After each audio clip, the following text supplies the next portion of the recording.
I am Devin Deal. I am back. It's been about 2 weeks now that I haven't been on the Gambit. Happy to be joining some of the best minds here we got in fantasy. We got Fantasy J77 up in the top right corner, Vandy Grad 92 in the bottom corner. How are you guys doing? Thank you for helping me out. Last week I had an emergency and had to cancel at the end. Not really an emergency, but I was pretty much dead for the entire day Thursday. I had a pretty bad sickness for about a week, and it kept getting worse. And Thursday was about the apex of how bad it ended up getting. So I couldn't make the show. So it was a late scratch. So I apologize for that. But we are back. We're ready to break down the fantasy playoffs and the 49ers versus Seahawks this week. Lots of big stuff going on. So before we get into all that, I'm going to kick it around. So Jay, thank you for hosting, taking over while I was gone. How are you doing today, sir? Doing good, sir. Doing good. Ready to get in some of these playoffs. The hosting was awesome, man. If I didn't have the technical issues that I had for the show itself, which caused me to go and do some upgrades on the system, so we now have everything fixed. So if it ever happens again, we should be good to go as far as that's concerned. But no, man, I'm glad you're back. I hope you enjoyed Mexico. That was 2 weeks ago, and then had to take some extra rest as you recovered. You say you were dead. I think you were still trying to recover from Mexico. But no, I'm glad you're back. Happy to be here and ready to talk some playoffs for this fantasy year. Yeah, it's funny you say that. You sound exactly like my boss when I told him what was going on. So yeah.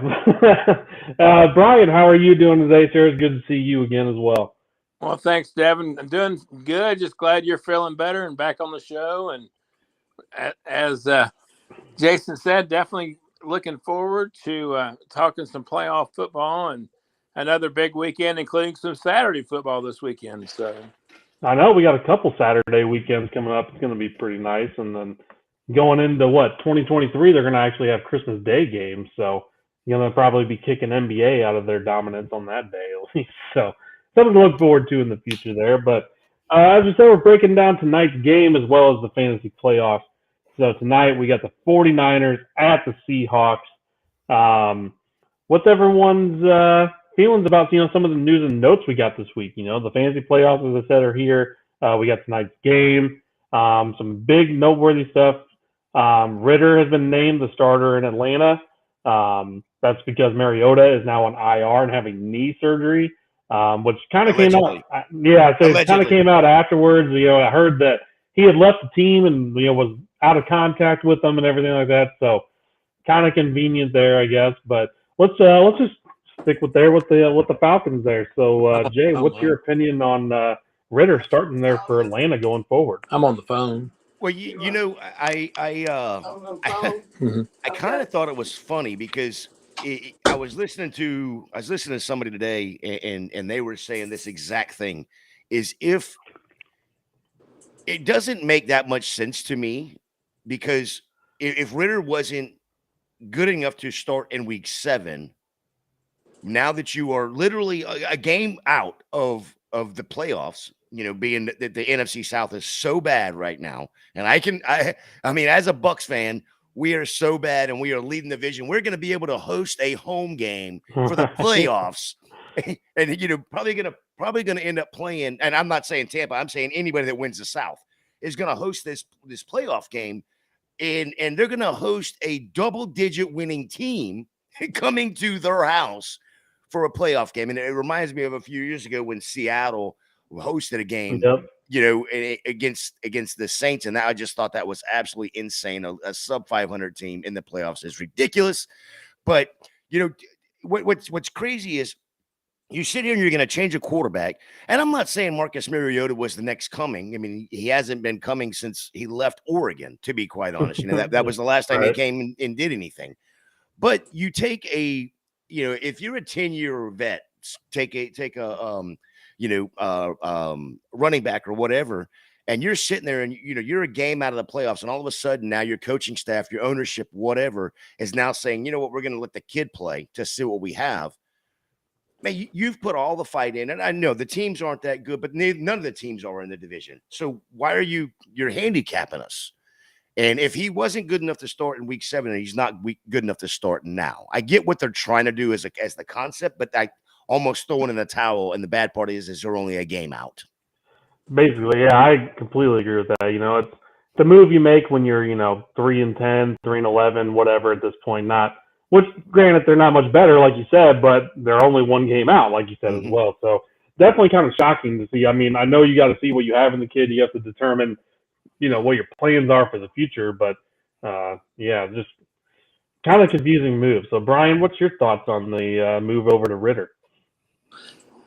I'm totally there with y'all. I mean, the other thing is he really hasn't had any game experience to speak of. So I'm definitely with y'all. And they're in the playoff hunt, but maybe realistically they're thinking, yeah, we're in the playoff hunt, but are we? I mean, Carolina's even the playoff hunt for that matter. So I don't know. Maybe they don't have a lot of confidence in Mariota, and why not give him a chance? But I agree with y'all. It's kind of an interesting timing.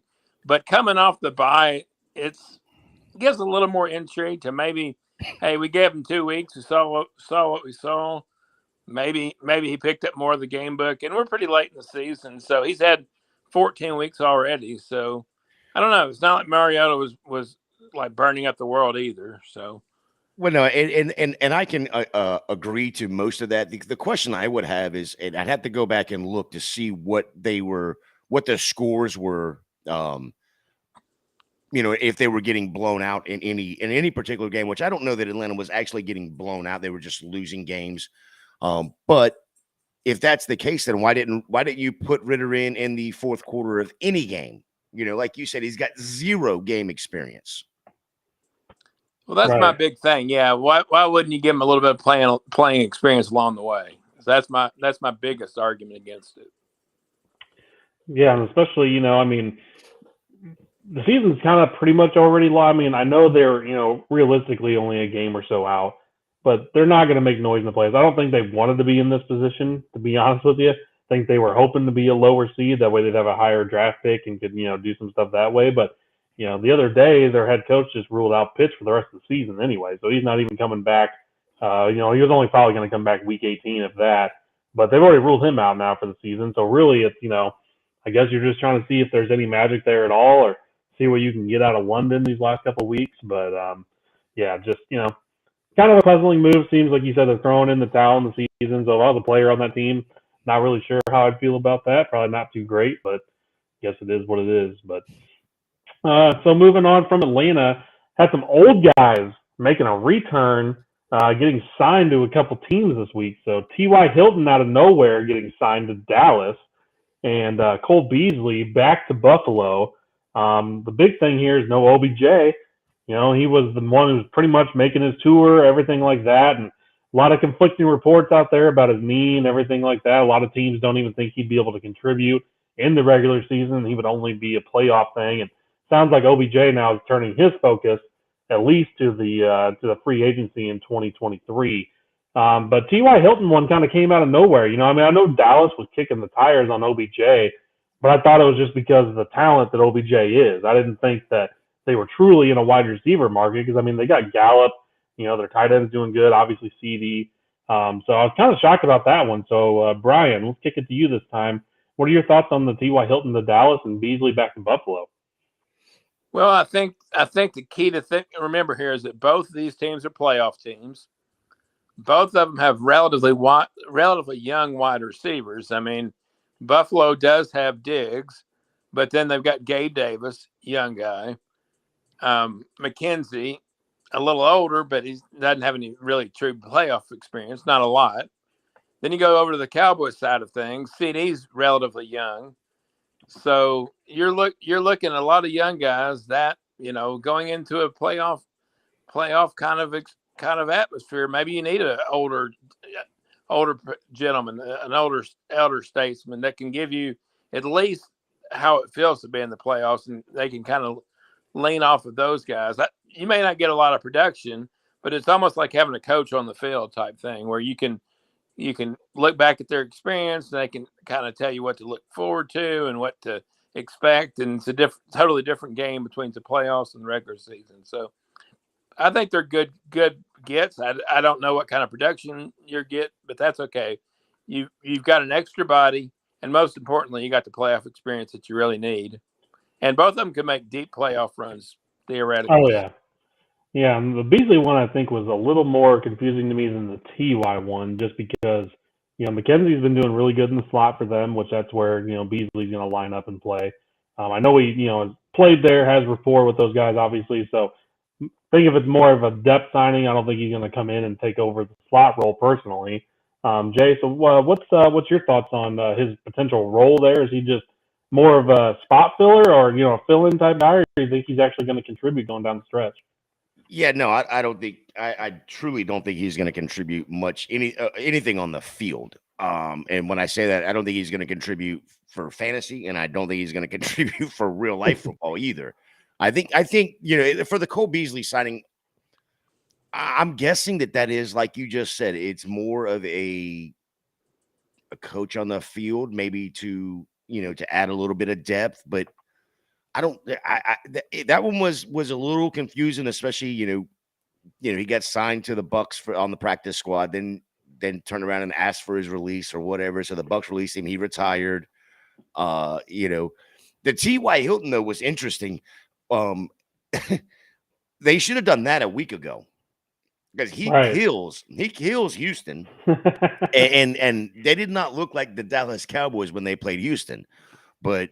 That one was a little weird as well because they just got Washington back. I think what this does, though, is because these two teams were linked, the biggest to OBJ, I think this just tells you how far away from playing or how far from being healthy OBJ is. You know what I mean? Right. I think when he got on, I think he was on LeBron's podcast where he on the shop or the barbershop or whatever I can't remember what the name of the show is. But he got on there and said, I don't know, I don't understand or don't know what the purpose is of the regular season for players. What the purpose is so that you can make it to the playoffs and be healthy when you get there and know the plays. You got to know the plays. Yeah, you got to have some rapport. You got to have some football. You got to be in football shape. That's the biggest thing about preseason. I mean, everyone's just dropping like flies. So, yeah, it sounds like we're all kind of in agreement there. I thought, OBJ, that's a tough injury, man. I mean, he's already bounced back from an ACL, and then it's the same knee, same ACL. It's even harder to bounce back from that type of stuff. So I think everyone gets caught up in the name. And, realistically, that knee, who knows how that's going to really hold up for anybody, I mean, that's a tough injury to come back from twice like that. I'm sure he's going to get signed, but are we really going to see the OBJ that we saw? It's been a while. I mean, shit, it's probably been, 5-6 years since we even saw the true good OBJ. I mean, he was bouncing back, but the Rams looked okay, but he wasn't, a game changer at that point. Yeah, I don't know that we do see OBJ this year. I don't think we will. Yeah, I don't think so. I think what he's going to, honestly, if he gets signed, it'll be next year in the offseason or this coming offseason. But I think it's going to be a low dollar prove it deal. It's not going to be that $15, $20, $30 million a year deal. It's going to be a low dollar. And if he gets, and it may be just 1 year deals, but if he gets a long extended deal, it's going to make it, there's going to be outs. Oh, for sure. Early outs in like the first year for the club. So yeah, I don't know that we see him get signed this year. Yeah, I could see a lot of incentives being baked into the deal, you know what I mean? Yards, touchdowns, stuff like that. And probably pretty easy to obtain for him. Yeah, agreed. So the money would be there to equal out. And the worst thing to me is he wasn't even willing to work out for like the Cowboys. So he expects them to sign him off the street based on his name. That's never a good sign either. If you don't want to, go out there and show you still can do some stuff, it probably threw up some red flags anyway, especially compared to what their doctors were saying, So yeah, seems like probably nothing happening this year, but we do have some questions here I want to get to. So Jamie and Josh, both of them have said, what's up? Good to see us back together. Good to be back together. Like I said, it's been about 3 weeks now. So unintended, glad to be back. But our first question here from Jamie. Right here. So Courtney from Going for Two Family wants to know Olave or Christian Watson.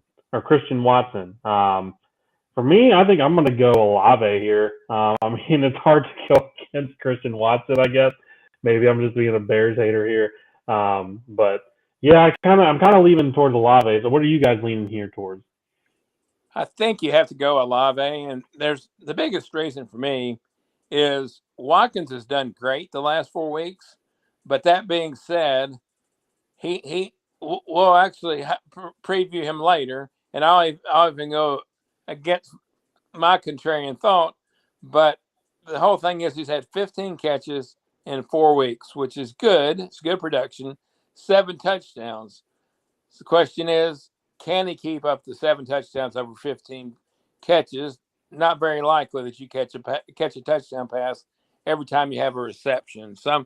Olave's just been good all year. I like both of them, but that being said, I would go with Olave's production year round. So Yeah, with a lot, I'm not sure if they're if you're asking just for this week. I'm assuming it's just for this week, but Olave going against Atlanta, can't really ask for a better matchup as far as that goes. So that's the main reason I'm leaning towards Olave.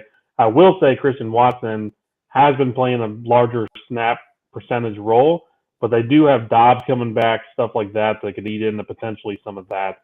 So that's kind of my hesitancy there about Watson. Plus, just the tougher matchup. They got the Rams, which granted, the Rams aren't the Rams from last year, but that's still a good defense. You still got Jalen Ramsey out there. You still got people that are going to be on him. So, Jay, what are your thoughts on this one? No, I am 100% right there with you. This call is Olave and Olave only. For the reasons you just brought up, you've got Christian Watson, who is a rookie, probably going to go up against Jalen Ramsey, and we saw what he just did to probably one of the best, if not the best, wide receivers in the game, with Devontae Adams. And now you look at Chris Olave, who, again, a rookie, I get it, but week 1, his very first game, he only had 3 targets, caught all 3 of them, 40 yards, but he has become that Mr. Consistency for Andy Dalton down this stretch. He's getting 6, 8, 9, targets. In the last 4 games, the least amount of targets he's gotten is 5. He only has, and there's his downside is he's not getting the targets and getting the touchdowns, whereas Christian Watson's getting the touchdowns. And I was talking to Thomas Triple last night, and I asked pretty much the same kind of question, going like with Jerry Jeudy and his 3 touchdowns, and Ingram and his 2 touchdowns, and that sort of thing. And he made a very, very, very good point. And his point was, positive regression has to happen. There's no way you can sustain multiple touchdown games, And so to Brian's point, I don't think that you can take Christian Watson and expect to get multiple touchdowns. And if you do, you're doing it the wrong way. Yeah, I completely agree there. So thanks for the question. Appreciate it. Keep them coming in during the show. We are going to move on to injuries for this week, and there are a boatload, but we're going to start with the games for tonight just to make sure everyone is informed for the playoffs here. So the 49ers don't really have too many injuries. I know Debo, no one was questionable that's now in. They have a lot of injuries on the 49ers. Seems to be a common theme here the last 2 or 3 years. I think they need to look at their strength and conditioning program, maybe get that fixed. I don't know what's exactly going on there. But at least on the Seahawks side, Kenneth Walker is going to play tonight, was questionable, had an ankle injury. And then also DJ Dallas, another ankle injury. Running back is out. And Tony Jones is out. So that kind of leads me into wanting to see your guys' opinions about the people who are facing having to start Kenneth Walker in their playoffs tonight. So, Jay, I'm going to kick it over to you. How much confidence do you have that, Kenneth Walker is actually going to be good? I think, battling this ankle injury and going against San Francisco, which is, one of the number 1 running defense in the league, seems like it's going to be pretty tough, and he might be a touchdown-dependent type running back, in my opinion. So what's your thoughts on Kenneth Walker here tonight? No, I 100% agree with that. Unfortunately, I do have one league that I have no choice but to start him in. It is one of those leagues that I have zero confidence at this point on what Kenneth Walker is going to do. And it's not because of Kenneth Walker, because I think Kenneth Walker is a dynamite player. It is all because of what this 49ers defense is. And, precedent, going back and looking at what's happened is that, again, week 2, he probably, I mean, he didn't play but like 20 snaps or 24% of the snaps, but he had 4 attempts for 10 yards, and nobody on the on the Seattle team had more than like, I think it was like, I think he may have had the most yards. It was like 22, 23 total yards rushing against the 49ers that day. So I have zero confidence in it, but you have to start him, he is almost, just what he's done. And I know coming off an injury, but just what he's done in the past 6-7 weeks, you almost have to consider him a stud, and you wouldn't sit any other stud no matter who they're playing. So, he's proven that he can be a PPR machine as well, catching the ball. So we can see, hopefully maybe we'll see that this time around that we didn't see in week 2. Right. I think, it sounds like we're pretty much on the same page here. I mean, if you have to start him, I'm in a similar boat. I have to start him in one of my leagues. So, I mean, my expectations are tempered for sure. I don't think he's going to be, lighting the world up against this defense. Even if he was fully healthy, I don't think he's going to be lighting the world up against this defense. However, I think he still has a chance to be a borderline top 15, top 20 back this week, just off volume alone. I mean, Homer, is really the only other back there as of right now that's healthy enough to get some snaps. Mm-hmm. And last week he was hardly involved. So, I mean, I think just sheer volume alone, I think he might be able to, carry you to one of those top 15, top 20 finishes. So, Brian, what's your opinion here on the Walker situation? I'm totally with both y'all. Right there with you, Devin. You have to temper expectations. I'm looking at top 24 back. In one league, I was lucky enough to have Miles Sanders, Tony Pollard, Jonathan Taylor, and Walker. I'm sitting Walker out of those 4. Walker but should that be. being said, I mean, Walker should be on your taxi squad then, right? Walker's on your taxi squad with those backs, right? Well, exactly. But that being said, how many people have that kind of choice? I mean, not that many. So you're going to wind up. Most people are going to wind up having to start him, and that's okay. I mean, I don't think he'll do bad, but you got to temper your expectations a little bit. So definitely. So. Yeah, it looks like Josh Walker here commented again. Walker could be serviceable if the Seahawks can go out ahead of San Francisco, which is very true.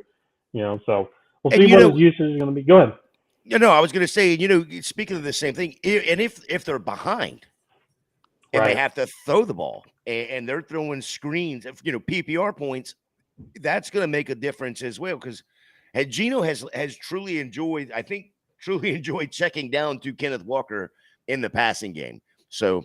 I can see where Josh is saying where he's going to be serviceable. I don't know that he's going to get the yardage on the ground.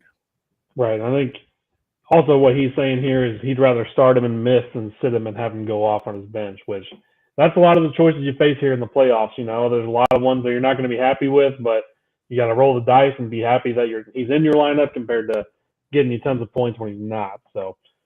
We do have another question here, actually, our second question of the night. So this is from Jamie. Pick 2, Fournette, Peoples-Jones, Mostert. So I'm assuming this is probably a flex situation here, given the different positions. So, Brian, what do you think about picking 2 out of these 3? I heard Fournette and Mostert. Who was the one in the middle? Peoples-Jones. I'm going to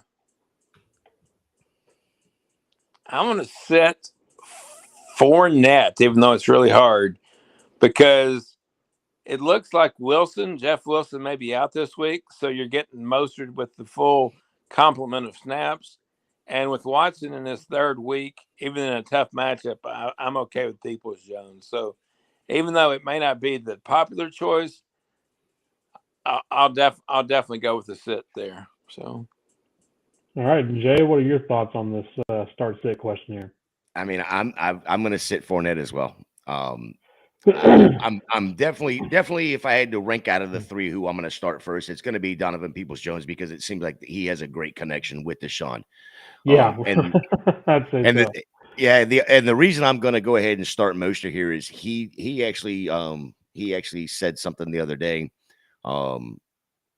We as fantasy managers, we sit there and try to watch these players, and you see him say, I don't care about your teams. I don't care about your fantasy teams, blah, blah, blah, blah, blah. Well, he evidently Mostert does because he's like, start me this week.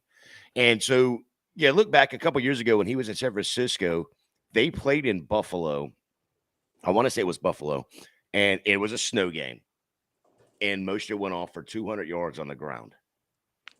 He likes running in the snow. For some reason, he likes running in the snow.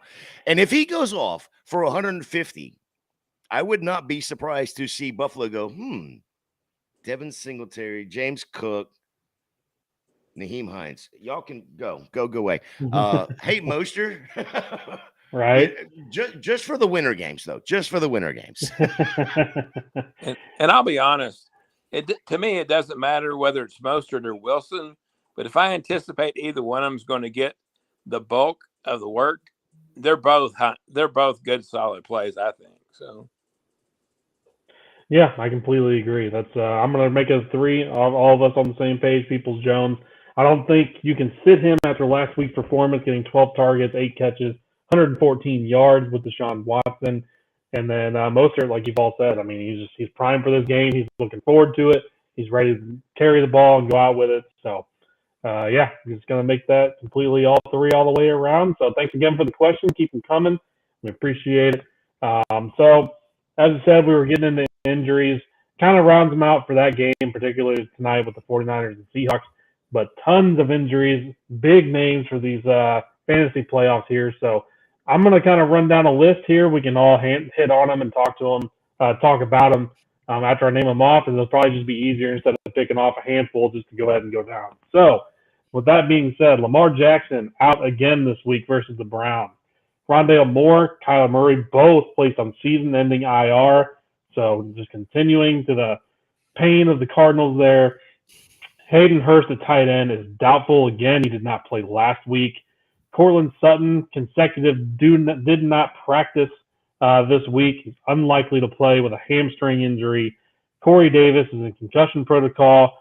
2 back-to-back did not practices. He is not looking likely. Treylon Burks had a really bad concussion early in the game the other week. Has not practiced, so he's probably looking doubtful. Chase Claypool did not practice at all this week with a knee injury. Looking like he's not going to be out there. Pray for Justin Fields. He's going to have no one to throw to. Ramondre Stevenson, ankle, did not practice. Pat Freiermuth, Deontay Johnson, Julio Jones did not practice today. Brandon Cooks and Nico Collins, both unlikely to play again this week. Texans in full-on tank mode, even though they almost beat the Cowboys last week. Dontrell Hilliard, neck injury, still did not practice. Darren Waller and Hunter Renfrow are both designated to return from IR, so potentially might be out there this week. Might take a couple more weeks before they're actually fully activated. T. Higgins and Tyler Boyd both practicing in limited capacities. Jeff Wilson, like we just discussed, probably not playing this week. Romeo Dobbs, as we discussed earlier, is probably coming back this week. And Dallas Goedert is trending towards playing this weekend. So, with all that being said, there's a mouthful, a lot in there. Like I said, some huge fantasy players out there that hopefully you've been able to pivot, especially in Dynasty. Some really bad injuries. Lamar Jackson, Treylon Burks, which, he started coming on strong. Freiermuth, that could be potentially, disastrous for some people with already a thin tight end out there. So, Brian, what are some of your thoughts on some of these injuries? What do you think some of the biggest ones are going into the playoffs this weekend? The one I'm paying most attention to for myself, for personal reasons, because I got him in a lot of leagues, is Dallas Goedert. I definitely want him to play. And then after last week's debacle, I'm really interested in seeing what's happening in Cincinnati, where they didn't even place Higgins on the injury report. And then all of a sudden he plays one snap and he's out for the rest of the game. So I'm hoping nobody had their playoffs starting in week 14. And I personally would put him back in the lineup, but there's definitely a little bit of leeriness in front of me, much more than, like, say, Kenneth Walker. So that's kind of some of the places I'm looking at. And Jay, we'll kick it over to you. Yeah, the ones I'm really, really intrigued to see is if Burks comes back this week. And if he does, is he going to be limited? Are they going to put him basically on a pitch count because he's looked good at times, and he needs to be on the field. Claypool is a little interesting because they've got a tough matchup with Philly. And they kind of need a few guys to be able to play and be on the field. I mean, that's kind of the name of the game, I guess. But Deontay Johnson and Freiermuth are also interesting ones. Especially the Freiermuth because he's looked so good at times this year, and he's had a connection with Pickett. And I didn't see that on here. I don't know if we've got any kind of update on Pickett on whether he's in or is he out this week. I would imagine he's going to be out, and it's going to be Mitch Trubisky. And if that's the case, then I mean, guess it really doesn't matter. It's going to be a Najee Harris week again. T. Higgins, though, man, that was a weird deal over there in Cincinnati. I'm surprised that it wasn't said prior to the game that he tweaked it or something happened. But yeah, and then he snuck onto the field, and they quickly ruled him out for the game. I heard he practiced in full yesterday. I thought, and then they limited him today. So we shall see. The Dallas Goedert one is a little interesting because I want him on the field, but I only want him on the field if he's 100% healthy. Right. And I'll take that right back up to Darren Waller. I mean, I have Darren Waller in one of my leagues, and I am not playing him this week, even if he's on the field. I want to see it. I mean, I don't have Foster Moreau, but I want to see what he looks like on the field. So yeah, Dallas Goedert, I think, is actually going to play. But I don't know that, against the Bears, and that's a tough matchup for tight ends. Not saying, Dallas Goedert is almost matchup proof, but almost. Right. Almost. But we shall see. I like Goddard, because Gallard's been off of the or trending to play this week for 2 weeks now. Yeah, so, the thing that's kind of surprising to me about that is like they absolutely do not need him to beat the Bears. So it's like if he's truly healthy, I guess they'll put him out there. But if he's even remotely possibly questionable, there's no need to risk throwing him out there. You know what I mean? I don't think it's play him to beat the Bears. I think it's play him to get ready for the playoffs. Right. Because next week they got Dallas in Dallas. Yeah, huge game next week. And they will need it, and they will need him for that. Go on the phone. Yeah, there were so many of these injuries that probably just completely ruined people's chances if they were trying to get into the Dynasty playoffs, fantasy playoffs, with him getting hurt, Freiermuth, I mean, he played, but T. Higgins, that one's huge. A lot of teams, if you had that taking a 0 in that's a huge, terrible hit to start off your week. Yeah, and what sucks about that, to be quite honest, is not the team, or to be quite honest, it's not the leagues that were starting their playoffs last week. It was the leagues that start the playoffs this week, and the guy that needed T. Higgins for and lost the game by 6, and missed the playoffs because T. Higgins wasn't there. It was actually in my home Dynasty league. It's my one of my most expensive leagues. I was looking at a bye after Sunday's games. Super pumped. I was like, everything that needed to happen happened. I was looking great. And then the only thing that needed to happen was the guy who's currently in first needed to beat the guy who was in third. He had Ramondre and he had Kyler Murray. So he ended up losing. So I got kicked down to third. So I don't get a bye this week. So I'm still feeling pretty salty about some of that. So pretty crazy on how some of all that ends up shaking out, So, but yeah, terrible luck. I was just like, are you kidding me? Yeah, no doubt. And on the Pickett thing, he's practicing in limited capacity. But wasn't his a concussion? Yes. Yeah, he had a concussion, yeah. So just because you're practicing in limited doesn't mean necessarily you'll play. But right, and that's practicing. That's why I asked the question, because we have not seen it this year where a player got a concussion 1 week and played the very next week. They've pretty much said, okay, if you get a concussion, you're basically out for 2 weeks. I don't know if it's been stated that way by the NFL, but it's almost like an unwritten rule that if you get a concussion, you're going to be out for the next 2 games. And that's why I asked the question, because I hadn't seen anything on there. And that's something I probably need to ask Doc about and see if there's any kind of update from Doc on Pickett or anything. The other interesting thing is that Mason Rudolph is actually splitting first team reps with Trubisky. So, oh man, That's a sad Being state a of affairs. Steelers fan, I'll be honest with you. I know this is contrarian as anything. I'm not against Rudolph getting a chance. So are you okay as a Pittsburgh fan? Do you want to have like Mason Rudolph and Mitch Trubisky on the field at the same time? Maybe one of them playing tight end, Jeff Driscoll and Mills over there in Houston. Why not? Why not? Let's be honest. After Pickett left the game last week, they couldn't get squat from Trubisky. So. Oh man, that guy, man, he gives you so many beautiful looking throws that look great, and then he just follows them up with the worst interceptions you've ever seen in your life. That guy, I'm so glad he's not on the Bears anymore, but I feel your pain because he's a very frustrating quarterback to have because you can see the potential, but man, he does everything he can to just ruin it. Yeah, exactly. It's tough with him. All right, so this week, ad read, Underdog Fantasy, promo code is the same, GF2, and you get 100% deposit match up to $100. So it's in the same code here. Continue to use that if you're doing Underdog Fantasy. If you haven't done it yet, it's a great time to join in. Use code GF2, get 100% deposit match up to $100. So you put $100 in, they're matching you $100. So definitely use our code there. Enjoy that. Make some bets, win some money. So we have a listener question. Oh, go ahead. Hang on, Devin. Speaking of this Underdog, Brian, do you do Underdog? Do you do the best ball on Underdog? I really don't.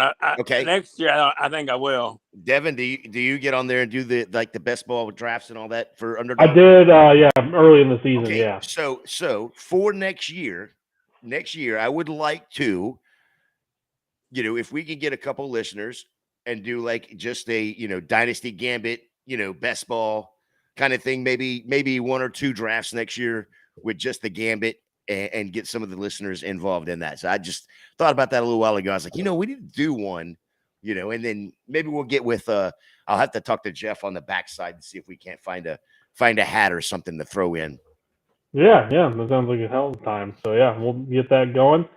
Before we move on, we do have another listener question here. So Jamie says, I'm facing my girlfriend in the first round of the playoffs. She asked me for Foreman for Amari Cooper. First of all, Jamie, turn around. You don't want to face her. She's going to kick your ass. So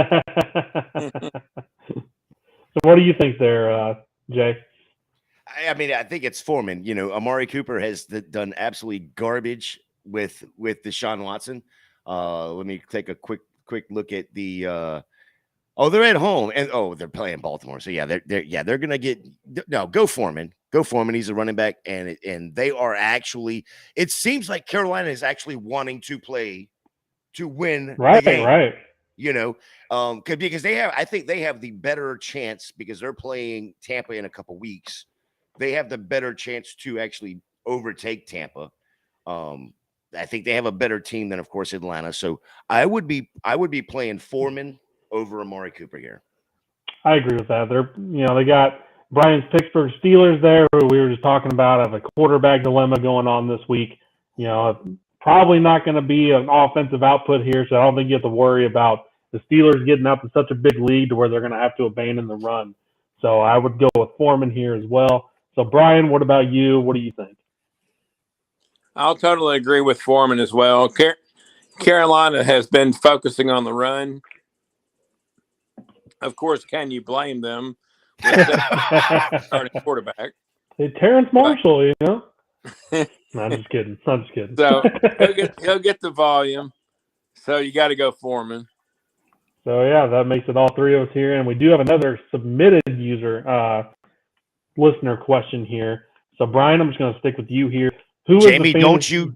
You tell Jamie, don't he dare do this. You should get your ass whooped just for thinking about that, Jamie. So, Brian, who is the fantasy MVP for the regular season? I've been tooting his horn all year. It doesn't change now. Jalen Hurts. One thing about Hurts is you're able to draft him in a little lower position than some players, so he's definitely my guy. Yep, and before we kick it over to you, Jay, Jamie did respond here and said, thanks, I'll tell her to start Cooper. So no problem, Jamie. Glad we could help out. Good luck this week against your girlfriend I'm sure there's a lot at stake there at the household there. So, Yeah. so Jay, what are your thoughts on who the MVP is for this season? At least in fantasy. And I'm not going to disagree that Jalen Hurts is the MVP, but I think he's the MVP of real life football. Yeah, he's done a lot for the fantasy community, or fantasy managers and all. But man, the one player that I guess I'm kind of looking at going, man, this is so hard. This was such. There's a lot of good options. There really is. Such a bad question by me. Such a bad question. I'm trying to flip through. Listen, I guess you have to give it to Jalen Hurts because he's proven so many people wrong that he actually can throw the ball. There's a lot of good options, but he's doing it in the air. He's doing it on the ground. He's not just scoring touchdowns in the air; he's scoring them on the ground. I think he's a little over 600 yards. I think it is on the ground. So he's got an outside shot at getting 1,000 yards on the ground. Probably going to be close to 3,500 in the air. Man, what has he got? He's already got 10. He's already got 10 touchdowns on the ground rushing, and then 22 in the air. Oh yeah, he's going to be close to like 3,800 yards in the air. He's almost 700 yards on the ground. Holy smokes. Yeah. Wow. Yeah. I think you got to give it. I think you got to give it to Hurts right there. So it looks like Jamie's saying Kirk is his MVP, drafted in the 8th round or later, and his wide receiver 10. So that's another solid one. I don't think he's being as dominant, say, as like Jalen Hurts. For me, I'd say Jalen Hurts is the fantasy MVP, at least in Superflex and 2 quarterback leagues. Single quarterback league, I'm probably going to go Josh Jacobs. I think the common theme here is you drafted all of these guys super late, and they ended up giving you workhorse numbers. Even Jalen Hurts did as a quarterback. But yeah, just Josh Jacobs, was pretty much left for dead, especially after the Hall of Fame game. Being out there playing snaps, which is just a terrible sign. People were afraid to touch him. And yeah, if you ended up getting him, you have RB1, RB2 on the season so far, and he's just been putting up dominant numbers. I mean, it's pretty crazy what he's ended up being able to do now that someone's actually using him right. So for me, I would say just in a single quarterback league, probably looking at Josh Jacobs. There's an argument even in Superflex, but Superflex, we all know quarterback is king. So I would agree with the Hurts evaluations there. So go ahead. No, I was gonna say Josh Jacobs sitting at RB2 right now in the season. Number 9 overall. Yeah. Yeah, not expected at all. When you're probably getting him in the 8th, 9th round. I was just fixing to say, probably in a startup this year, you were probably somewhere around round 8, mid to late round 8, early round 9. Yep, he was right at the end of the RB dead zone this year that we had. Mm-hmm. So all right. So now we're going to move on to stock up, stock down. Another listener favorite here. So, Jason, who is your stock up for this week? Man, I love this section, and I love being able to do the show sheets. And the one reason I do is because I get this low hanging fruit. The only bad part is everybody's talking about this guy right now, so it's almost like right. I'm last man on the totem pole, but I'm and it's Chiga Kwaku. He's quickly taking over the tight end role there in Tennessee. Back-to-back weeks of 10+ point per game, or in the game. He's getting to that 50% snap share. I think last or 2 weeks ago, he was like 56, 57%. And then last week he was like 49% snap share. In the last 3 weeks, he's seen at least 5 targets, catching a ton of them. And for the season right now, and he hasn't played every single game. He's not playing every snap of every single game at all. And he's gotten 31 targets, caught 21 of them, 320 yards. Dude is a wide receiver, basically. So, and this is why everybody is on top of him right now. Go get him, but pick him up. He's like 3% owned in sleeper leagues. And in a dynasty, man, this dude was going like in the 4th round if he was getting drafted at all. And now with Burks not going to be there, if Burks is out for any length of time, Ryan Tannehill is starting to build a rapport with this guy. And this guy can be a true tight end that we've been looking for. Yeah, I completely agree with that one. Before we move on over here to get Brian's stock up for the week, Jamie did say, I just have to gloat a little bit. Yeah, Jacobs was going in that dead zone, and then after the preseason fell to the 8th round. Good call. So thanks, Jamie. Appreciate that. Like I said, keep the comments coming, guys. We'll keep throwing them up here. Brian, so who is your stock up for the week? Well, we've already mentioned him. He's coming off his bye, playing the Rams this week, Christian Watson.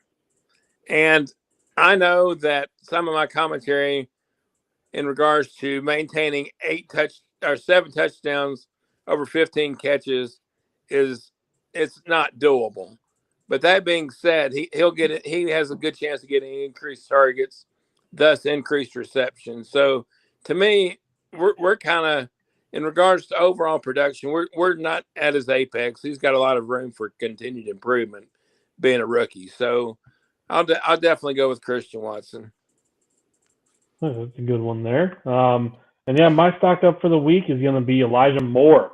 Guy was pretty much left for dead this whole entire season. We all know about the drama he had there with the Jets, but now that Mike White has been inserted as quarterback, finally appears that he's possibly coming out of the doghouse a little bit. So coming off, back-to-back weeks, he went up from in the 30% snap share where he was barely being used to 68% 2 weeks ago, up to 82% last week. And finally, he saw 10 targets last week. And to top that off, he's got a pretty juicy matchup this week with the Lions. So I think there's going to be a lot of offense in that game. At least I think we'll see how good the Lions offense really is going against that defense. That's one of the marquee matchups this entire weekend. But if it truly does end up becoming more of a shootout, I think Mike White can definitely get the ball out there, and Elijah Moore should be in for a decent week, especially coming off of 10 targets last week. So seems to be back involved in the offense. Definitely stock up for me. So, all right, let's just keep going all the way back around. So, Jason, who's your stock down for the week? And it's got to be DeAndre Carter. Got to be DeAndre Carter. Week 12 versus Arizona, he saw 10 targets, catching 7 of them for 73 yards and a touchdown. And in the last 2 weeks, we know how bad Vegas's defense is. Miami's defense isn't that much better. He saw 4 targets, 2 catches, 14 yards. At the same time, Allen is back. Keenan Allen's back. I think it's DeAndre Carter headed to the bench at this point with Allen. I think Williams is back. They've gotten. I guess DeAndre Carter is going to be the return guy. He's not going to be a wide receiver for him. Yeah. Yeah, definitely looks like he's been getting phased out of that offense there for sure. So I think that's definitely a good call. Had a good ride, but yeah, it's probably not startable anymore at this point. So, Brian, who was your stock down? I know this is going to sound odd when y'all read the show sheet. I didn't go low-hanging fruit here. I went Travis Etienne. His last 4 games, 0 touchdowns. I forget the number of yards, barely over 100 for 4 games combined. He's got 6 catches for 40 yards. And Trevor Lawrence has been the one that's sparked their improvement on offense, not Etienne. So Etienne can bounce back. His stock's just currently down. So that's where I went.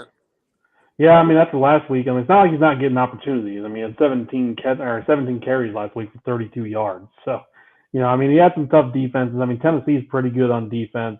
The week before, though, against Detroit, kind of thought that was going to be a big week. And, yeah, he didn't really do much there. So I could definitely see where you're coming from there. Like you said, definitely not low-hanging fruit, but he is, as an owner of ETN in a couple different leagues, definitely been a frustrating player when he thought he was going to have some juicier matchups. So for me, my stock down this week is James Cook.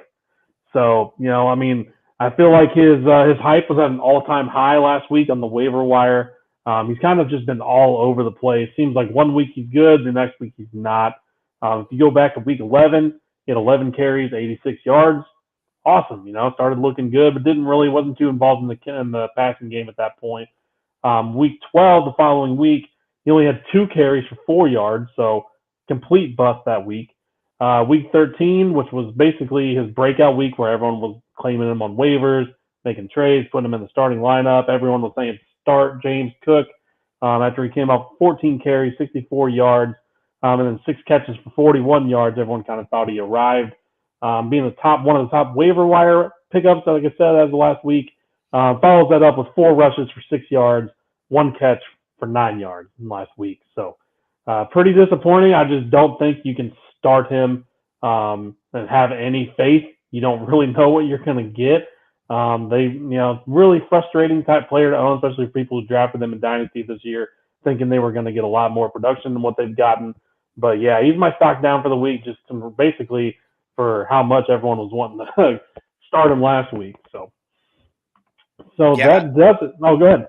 I was going to say, I mean, you could almost, if you had to look back, the hype on James Cook for the rookie draft, there was people drafting him, 107. Oh, yeah. Somewhere in that range, which, I was off of James Cook right away. I saw him play in Georgia. I was not a huge fan of him, blah, blah, blah, whatever. I'm not tooting my own horn or doing a victory lap, but I am. The James Cook hype just got out of control. And we've seen Buffalo do this with running backs multiple times. And they're not going to stop. They're not going to stop doing it. We saw where there was at one point there was what was the one they just traded away to when they got Naheem Hines? Zach Moss.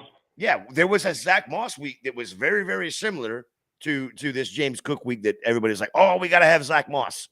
So yeah, that's a hard that would be like the low of the season for me. as high as he was coming in on the rookie draft to this low status that he is right now. Right, I completely agree.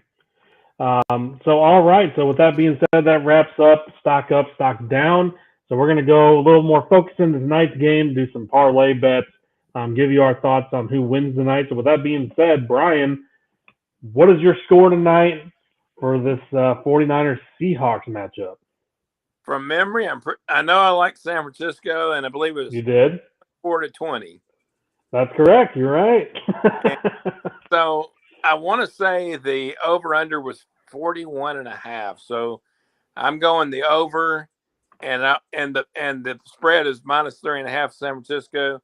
I'm not a huge San Francisco fan, but for whatever reason, I've kind of been on their bandwagon here lately. So yeah, I mean they've been rolling off wins, so definitely see where you're coming from there. It seems like no matter what injury they have, they just keep piling up wins. Which my wife's a 49ers fan, so she's been pretty happy with everything. Pretty deflated when all these injuries keep happening and they just keep moving along. So yeah. So Jason, what is your prediction for tonight's matchup?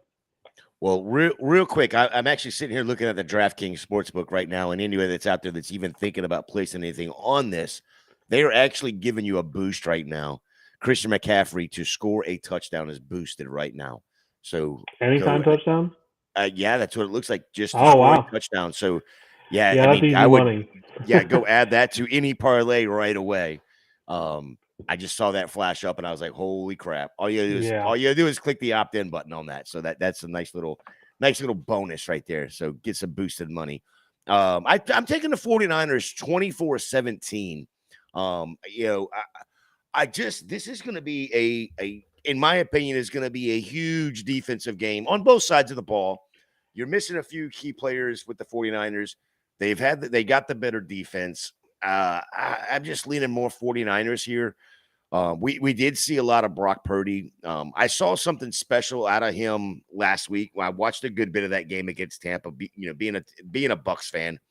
And I thought our defense was good. I know the 49ers defense is way better than the Bucs defense. So don't get me wrong when I say I thought our defense was good.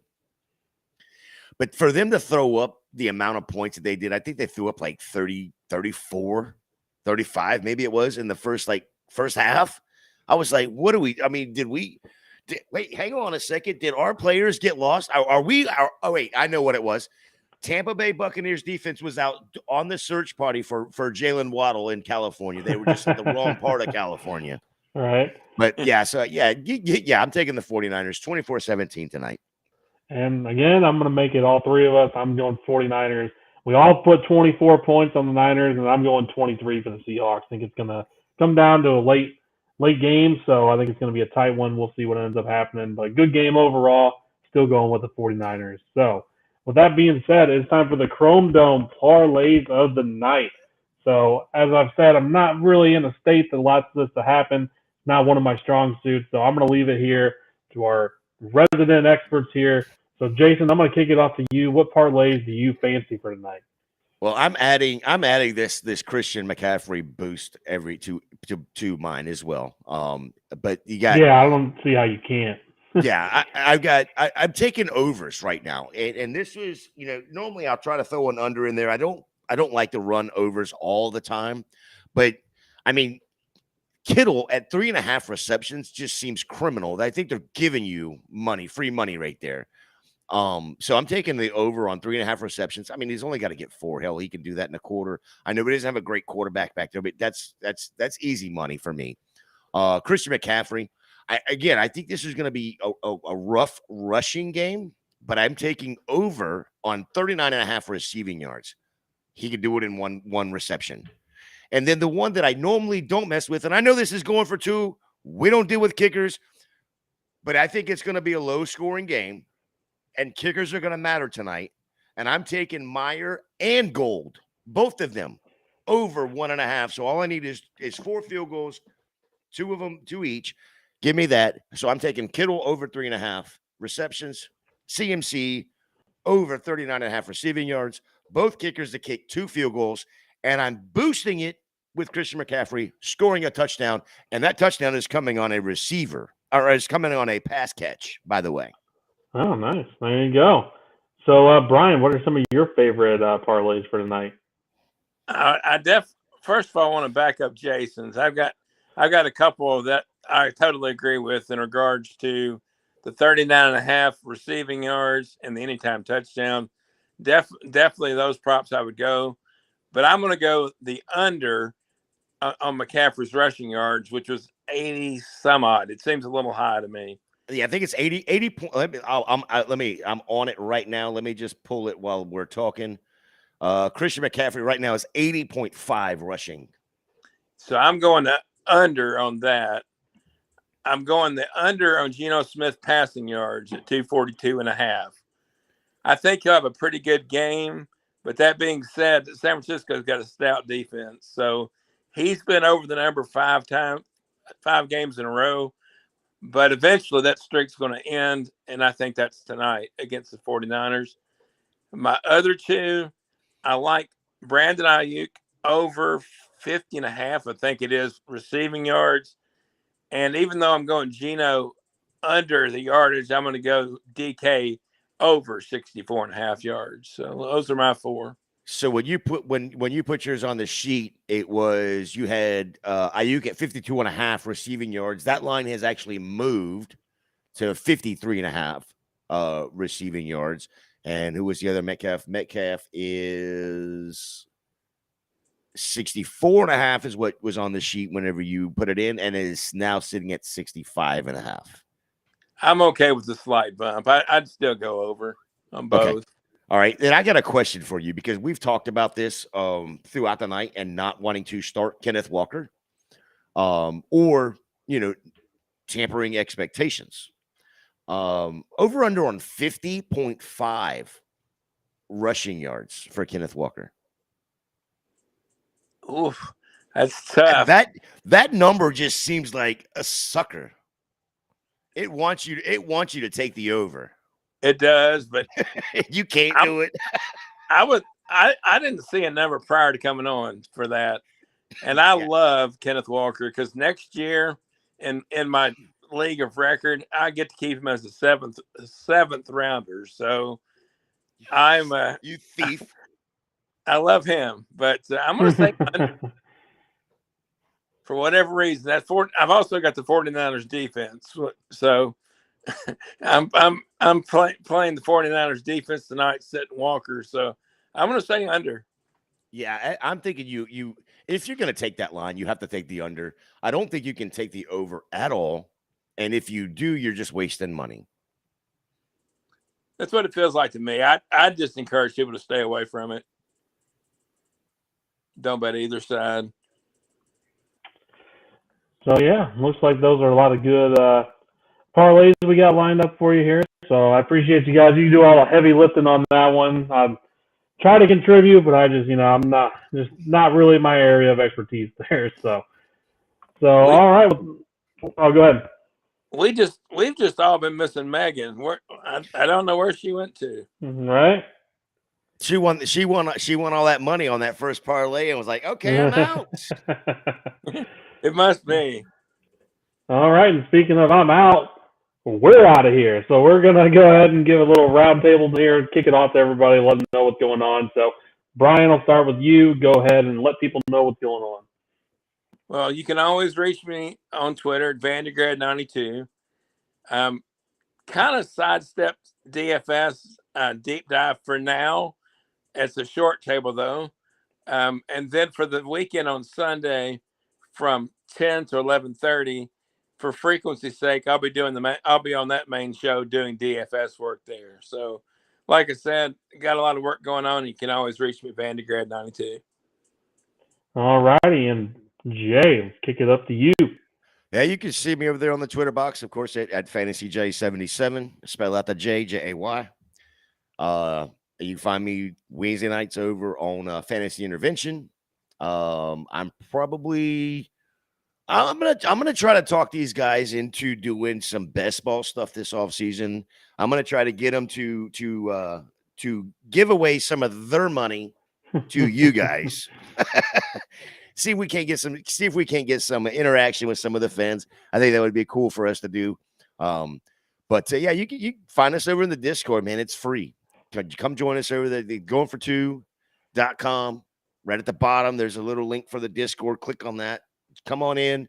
Come check us out. We get in there. I'm not as active as I need to be. I need to get better at that. But we have fun in the Discord. We got a lot of information going on in there. And if you need to, just at me. Just at me. There you go. I'm in on that best ball thing, and I know they have a thing called Pros versus Joes. If Megan will come back, I don't mind being the Joe. There you go. Because you are a Joe, she'd be the pro. Oh, that's funny. And yeah, you can find me at Devin Deal on Twitter. Since I've been dead, I've not been too active the last few weeks, so I'll be hopping back on if anyone has any questions. Like I said, feel free to hit me up. Join the Discord, like Jay said. A lot of good content in there. Everyone's always answering questions, being helpful. So join that. Keep checking out all the great shows we got here on the Going for Live Network. Going for 2 Live Network, I should say. So with that being said, thanks for stopping in. Good luck this week in the playoffs, and we will see you all next week.